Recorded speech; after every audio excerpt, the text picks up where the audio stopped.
जी हाँ, 400 अरब रुपया जो कंपनीज ने कंज्यूमर से लिए और जो हुकूमत है पाकिस्तान का पैसा है। तो अब नाज़रीन आप देख लें, फर्टिलाइजर सेक्टर हो, पावर सेक्टर हो, चीनी का कार्टेल हो, सीमेंट का कार्टेल हो, उस हवाले से मेरे ख्याल कुछ काम सीमेंट पे भी करने का इरादा है आपका?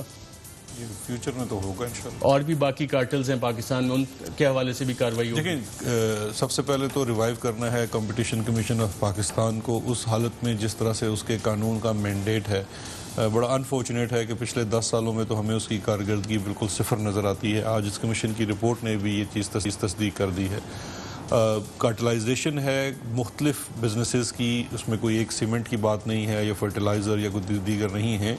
कार्टलाइजेशन होती तब है जब रेगुलेटर कमज़ोर है, वो होने देता है। जो कमीशन के अंदर आज चीज़ बड़े वाज़े तौर पर दिखाई गई है कि बाकायदा तौर पे, अब देखिए शुगर के ख़िलाफ़ 2009 में एक रिपोर्ट आती है CCP ही की, वो बताती है कि जी कार्टलाइजेशन हो रही है।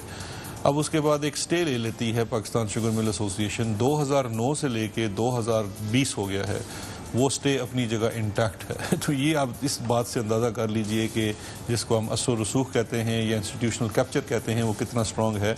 जबकि जो CCP के अंदर काम करने वाले लोग हैं वो इतने ज़हीन और फ़तीन हैं कि जब उन्होंने अपने आप को बचाने के लिए स्टे लेना होता है तो एक साल बड़े आसानी से, अनलेस और अनटिल के प्राइम मिनिस्टर ऑफ पाकिस्तान ने खुद इंटरेस्ट लिया कि CCP कर कुछ नहीं रही और ये कैसे चल रहा है, पुश किया गया, अदालत में मुकदमा लड़ा गया, अपील की, वो जीते, तो तब जाके हमें छुटकारा हासिल हुआ और अब CCP की रीऑर्गेनाइजेशन हो रही है, रीस्ट्रक्चरिंग हो रही है। तो ये असल में कार्टल्स इतने स्ट्रॉन्ग हैं, इतने पावरफुल हैं कि काबीना को भी असरअंदाज हो जाते हैं, उस पर असरअंदाज हो जाते हैं। देखिए, काबीना पे असरअंदाज होना या फैसला साजी पे अंदाज होना, बिल्कुल देखिए, एक जो जिस चीज़ की तरफ निशानदेही की गई है कि पॉलिटिकल क्लाउट है शुगर इंडस्ट्री में लोगों का, और वो अक्रॉस पार्टी है, वो एक पार्टी में नहीं है, वो हर पार्टी के अंदर है। इसके साथ साथ जो एक पॉलिटिशियन की या पॉलिटिक्स में मौजूद लोगों की जिस चीज़ को इस्तेमाल किया जाता है वो बड़ा सिस्टमेटिकली, जो मुझे नज़र आता है इस रिपोर्ट के मुताबिक, कि एन जब आपकी क्रशिंग सीज़न स्टार्ट होती है तो उस वक़्त ये मुद्दा खड़ा कर दिया जाता है कि जी हमारे पास सरप्लस चीनी पड़ी हुई है। सवाल ये पैदा होता है कि ये आप क्रशिंग सीज़न शुरू होता है नवंबर में, आपके पास सरप्लस चीनी है या नहीं है। पाकिस्तान की पूरी चीनी की ज़रूरत 5.2 मिलियन मैट्रिक टन है। इसके लिए जितनी क्रशिंग होनी होती है वो बाय मार्च हो चुकी होती है। एंड फरवरी मार्च में क्रशिंग भी हो गई है, कॉस्ट ऑफ प्रोडक्शन भी डिटर्मिन हो गई है। इसके बाद इसमें कोई बदलाव नहीं आना। आपकी फॉरवर्ड प्लानिंग ये है कि आपको मार्च में, अगले साल के मार्च तक का पूरे आपके पास स्टॉक भी मौजूद होना चाहिए। इसमें जो सरप्लस है आपको पता है। अब इसमें जो सब्सिडी और एक्सपोर्ट की मद में एक बड़ी इंटरेस्टिंग चीज़ है अरशद, इसमें सन 2017 की जो एक्सपोर्ट थी, 17-18 की, मार्च अप्रैल में आलमी मार्केट में कीमत कम थी, तकरीबन $150 का फ़र्क था, इस रिपोर्ट में लिखा हुआ है। उस वक़्त एक्सपोर्ट की इजाज़त नहीं दी गई, ना ही शुगर मिल एसोसिएशन ने अपने रसूख इस्तेमाल किए, लेकिन एक्सपोर्ट की इजाज़त दी गई नवंबर में जाके, जब चीनी की कीमत $200 तकरीबन नीचे आ चुकी थी आलमी मार्केट में, और आपको एक्सपोर्ट करने के लिए सब्सिडी देने की कोशिश हुई। तो इसलिए हमारी हालिया तारीख की सबसे बड़ी सब्सिडी उस दौर में दी गई, 20 अरब रुपए की, 20 अरब रुपए की सब्सिडी वो दी गई शाहिद खाकान साहब अब्बासी की दौर में।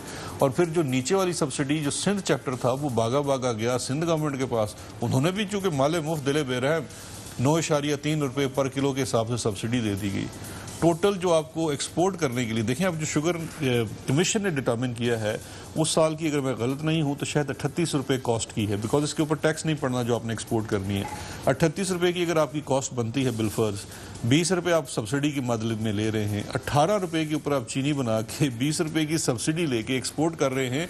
और सबसे बड़ी बात यह है कि एक्सपोर्ट एक्चुअली हुई भी है कि नहीं, ये सबसे बड़ा सवालिया निशान है, क्योंकि आपकी एक्सपोर्ट 68% अफगानिस्तान को हो रही है।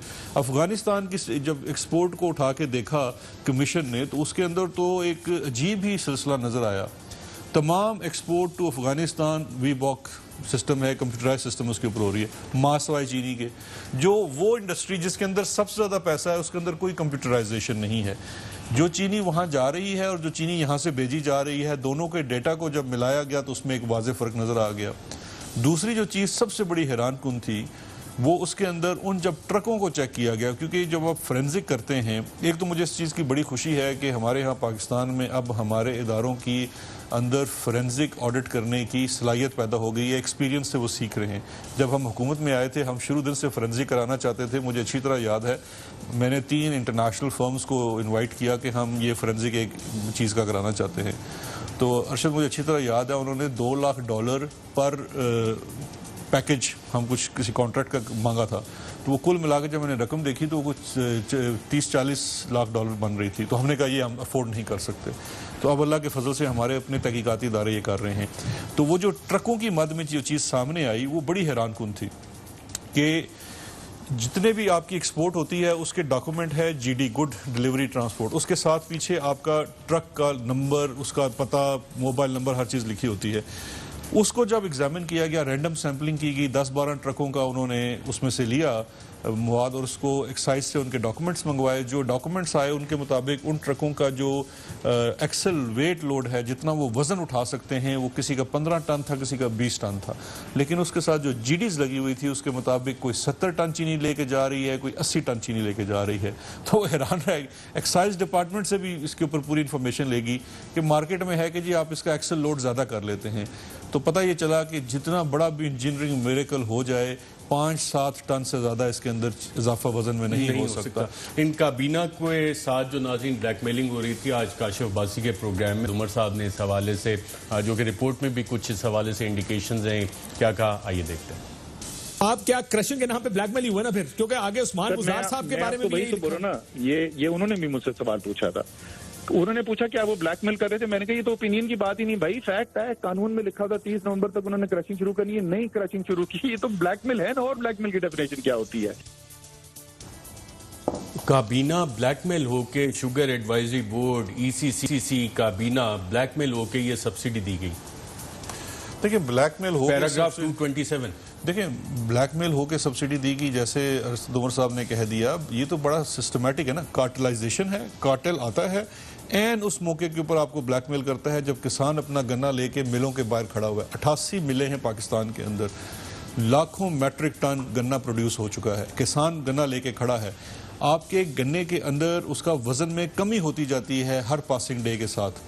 किसान को इस चीज़ की भी फिक्र लाहक होती है कि जब मेरा गन्ना तोला जाएगा तो उसका वजन और कम निकलेगा, मुझे और पहले ही मुझे मिल वाला स्पोर्ट प्राइस से नीचे प्राइस दे रहा है, मेरे साथ 30% तक की कटौती कर रहा है मेरे गन्ने के वजन में। हुकूमत जिसने मेरी सबसे बड़ा रेगुलेटर है, केन कमिश्नर शुगर मिल्स के साथ मिला हुआ है, AC/DC शुगर मिल्स के साथ मिला हुआ है। तो फिर मेरा तो सबसे बड़ा यही है कि मैं वहाँ खड़ा होकर मैं भी प्रेशर डालूं। अच्छा, अगर मैं पैराग्राफ 200